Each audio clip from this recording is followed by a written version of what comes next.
سيد أبو مجاهد، هناك يعني دعوة، كان في هناك بيان بالأحرى ل 86 من علماء السعودية يقول أهل غزة أذهلوا الصهاينة ولتحذر حماس. هناك دعوة لحماس للحذر من العدو الإيراني وحزب الله، هكذا جاء في البيان. هل لكم من رد على هذا البيان كمتحدث باسم لجان المقاومة؟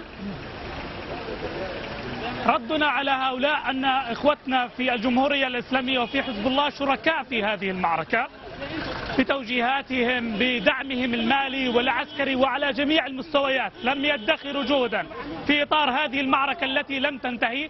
ردنا على أمثال هؤلاء الذين ما فتئوا أن يخرجوا علينا إلا بأحاديث والدعاء.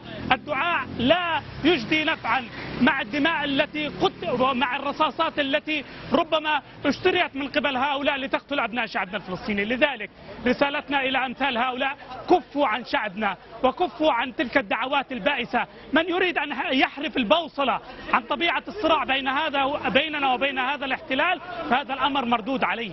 حزب الله مشارك في هذه المعركة، الجمهورية الإسلامية مشاركة في هذه المعركة بدعمها على جميع المستويات، على المستوى السياسي، على المستوى العسكري، على المستوى اللوجستي.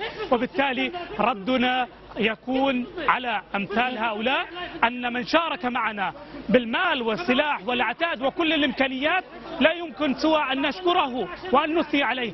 أما من يدعو أن نحذر من هؤلاء، هم لم يوفروا طلقة واحدة، هم لم يوفروا حبة دواء لأصغر طفل فلسطيني كان يشتكي من ضيق الحال لأكثر من 7 سنوات. يخرجون علينا الآن ليحرفوا الصراع والبوصلة. هؤلاء لا مقام لهم لا من قبل شعبنا ولن يسمع لهم أحد. شعبنا الفلسطيني يسمع لمن يدعمه بالسلاح والعتاد والمال وعلى المستوى السياسي، ومن شارك في هذه المعركة ومن يشارك أبناء شعبنا حتى في إعادة بناء البيوت التي تم هدمها. أما لأمثال هؤلاء الذين يتحدثون لا أستطيع أن أقول إلا كفوا ألسنتكم عن شعبنا الفلسطيني الذي لفظكم منذ سنوات.